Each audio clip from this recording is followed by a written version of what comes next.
Inflation has been the major topic in the American economy for the past several months. With a current rate of 7%, the United States has seen inflation at its highest level in nearly 40 years. While this present inflation is very concerning, the market is starting to turn its attention to what may come next. Hello, I'm David Frederick, Director of Client Success and Advice with First Bank Wealth Management. I'm also an adjunct professor of economics at Washington University in St. Louis. In this video, I'll be talking as an economist as I briefly touch on the Federal Reserve's proposed response to the present inflation, as well as a perspective on how that response may affect the economy. Discussing inflation, Milton Friedman famously instructed, "Inflation is always and everywhere a monetary phenomenon. It is caused by too much money chasing too few goods." With this perspective, we understand that the money supply is key to inflation. The task of controlling the money supply in the United States falls to the Federal Reserve.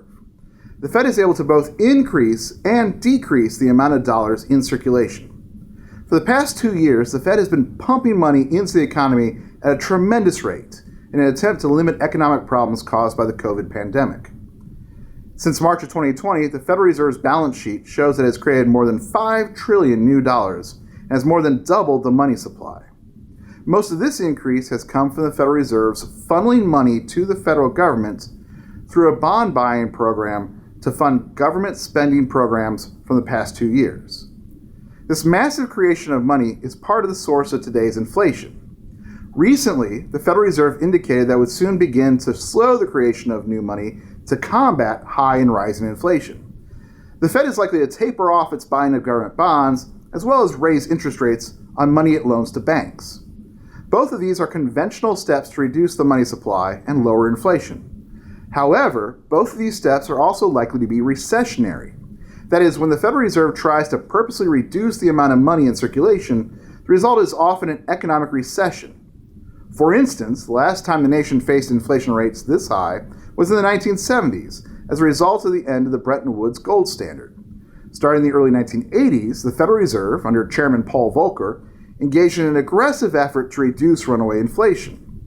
As a result of the Fed's policies, the inflation rate came down, but the country was also pushed into a moderate recession that lasted for 16 months.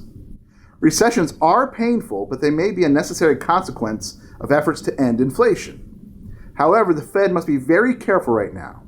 While the Federal Reserve may take steps to lower inflation and potentially push the economy towards recession, the federal government still has a substantial supply of newly created funds in its coffers that are yet to be spent and released into the economy. In other words, while the Fed may taper bond buying and raise interest rates, the government may continue to introduce new money into the system through its ongoing spending. The result could be that the economy is both pushed toward recession by the Fed's actions, but inflation continues to rise due to the government's actions.